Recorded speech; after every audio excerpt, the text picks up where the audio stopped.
Hi guys! Welcome again to my channel, Renlenos TV channel. So ngayon, ito yung project ko. So gumawa kami ng gate, dating pintuan yan. So ngayon, sinusunog ko yung wood niya para lumabas yung style ng wood niya, yung ano. So mamaya is, after nang isunog ko yan, maglalagay tayo ng varnish. Varnish para makita yung natural wood niya. So ngayon, susunogin muna natin. Guys, panoorin niyo ako.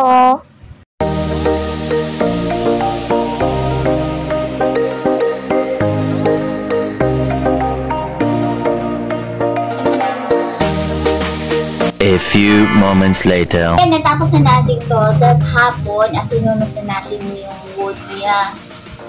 Sinunog natin ng dust. So ngayon, ang gagawin natin after ng sunog ng wood niya is ngayon lalagyan natin ito na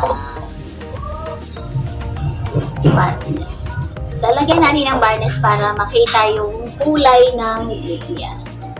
Then, start na tayo guys. Inulungan ko na sila para mas mabilis. Magpipintura ulit tayo. Okay.